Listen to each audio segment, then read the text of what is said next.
Welcome again to the channel, Life with Jennifer JM. I am your girl, Auntie Jen.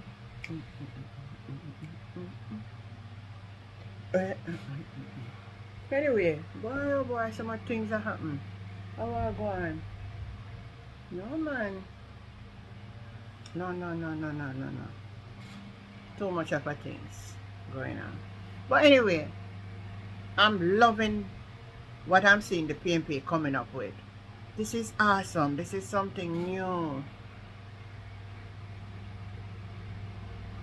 With a somebody coming out now to tell you about what took place in the parliament. We're going to say if the Labour them are going to thief with a style now too. We're going to say if them are thief with a style because that's all them for. We thief with people's style. But anyway, before me even going on, Nikisha, I want to listen to Tufton. Tufton is saying it's social media. I can't see people them from mad out. No, when me say this, me want dead with laugh. No, me say, when me say this people, me gonna make on the ear because, you know, hear this.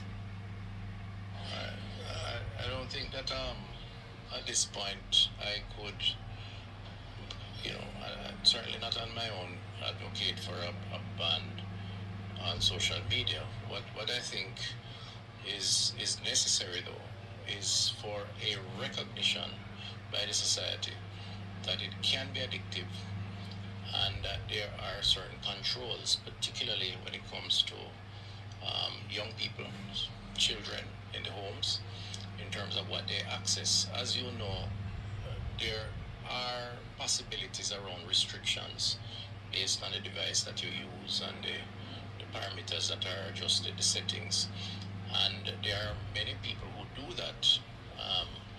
Beyond that, it really is your own self-discipline and self-awareness. From a government's perspective, I think we have to start with the awareness that it's not just about entertainment or even information. It can lead to influences and indeed can create challenges. I mean, I've seen on social media where people trying just to make a post popular harm themselves in significant ways, even dying. People jumping out of planes and all sorts of things. So there is no doubt, I don't think it's debatable, that social media is a double-edged sword. And what we have to do is to get the society to recognize its potential ills, even while accepting the positives on it. I guess the future will determine whether the issue of how you restrict from a government policy perspective would have to be dealt with. I do believe that some sites should be restricted. The question is how you manage that. Well, as I said, I think that you have to balance between the right of persons to choose and to have information and access to their device and what they access on the device against what serves the greater good of the population and the society.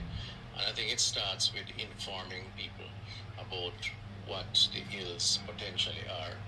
And I think we have to do a better job at it because I don't agree that many people think that social media is addictive. I am saying it now. And we all, to some extent, perhaps practice it and don't even realize it.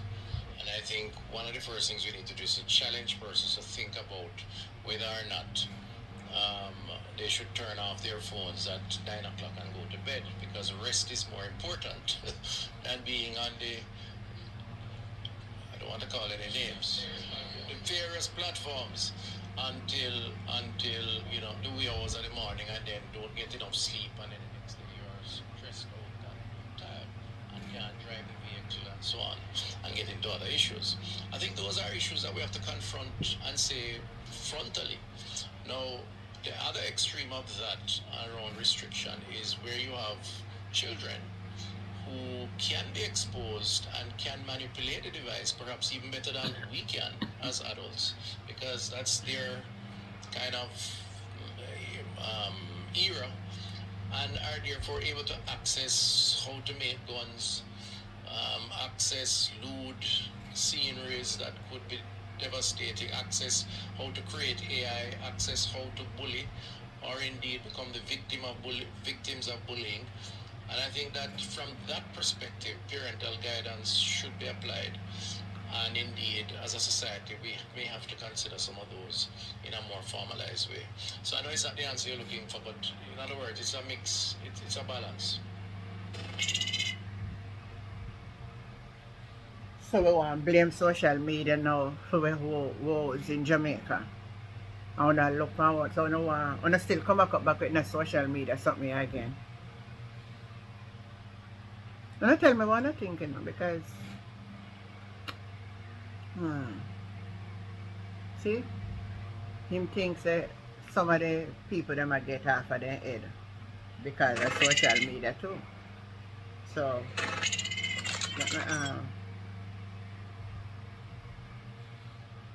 anyway,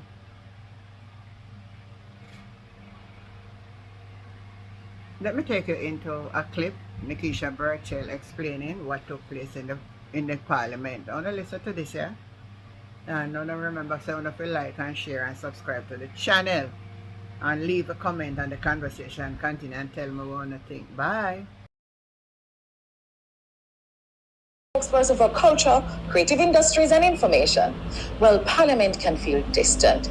Plenty speeches, eyes and nose and language that sounds like a riddle or something from the 18th century. But what happens inside Gordon House shapes our daily life. This is the breakdown. Parliament edition, where we unpack who said what, why it matters, and how it connects to you. Let's jump into the first full sitting of Parliament. Parliament opened with ministerial statements, and the opposition came ready. Minister of Labour Colonel Charles Jr.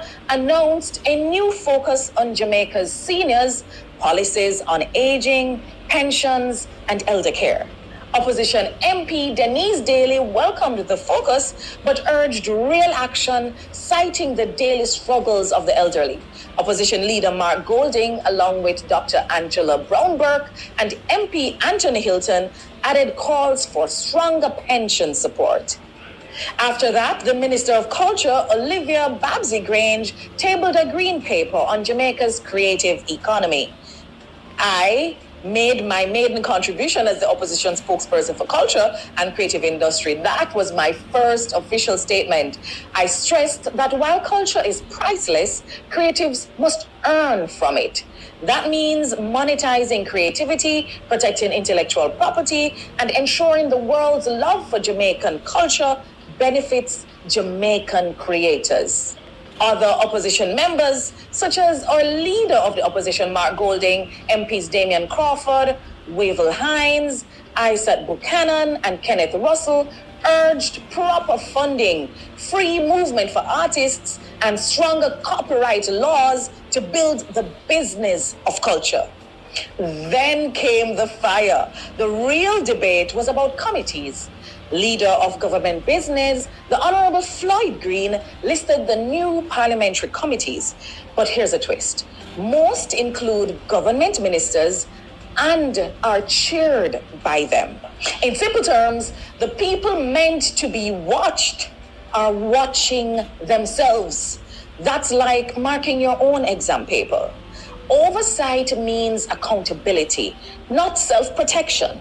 At the start of the sitting, both the Speaker and the leader of Government Business promised that this session would follow the standing orders. No convention above the rules is what they had promised. In that spirit, the opposition worked to ensure the government didn't use its majority to break those very rules. We raised two key points. First, Rule 63.3 says no member of the executive, minister, state minister, or parliamentary secretary shall sit on a sessional committee. The second rule, Rule 75.1, implies that committees elect their own chairs. What the government did breached both of those rules. They named ministers to sessional committees and appointed the chairs themselves before sending it off to committee. So while Parliament can, in special cases, name chairs, that's usually done after the committees meet and often includes opposition members as a part of the decision making. That practice began under former Prime Minister Bruce Golding, and that helped to strengthen transparency. Abandoning that is a further step backward, and the opposition argued exactly that. More seriously though, the standing orders do not allow members of the executive to sit on these committees ever. That rule protects the separation of powers. Letting government oversee itself weakens democracy. The government's defense, that it's been done for years, that to us is no excuse. So the opposition asked, has the government changed its mind about following the standing orders? Can Jamaicans trust their word? Are they committed to the rule of law, or only when it is convenient for them? Our position is clear. The standing orders must be followed. Members barred by Rule 68 should not sit on committees. And as Rule 75 allows, non-government members should chair sessional committees. In the end, the government paused the debate to consult with Philip Paulwell, who is our leader of opposition business. But for us, the fight isn't over. Who chairs the chairs is far from over. All right, so what did we learn? Parliament is back, and the opposition, that's Mark Golding, and the whole 28 came ready. Seniors, welfare, the creative economy, and the demand for real oversight are already setting the tone. Democracy only works when there's balance, and a question of who chairs the chairs will show whether this parliament truly believes in accountability. I'm Nikisha Burchell, and I'll keep breaking it down for you because the people deserve to know what's happening in their parliament.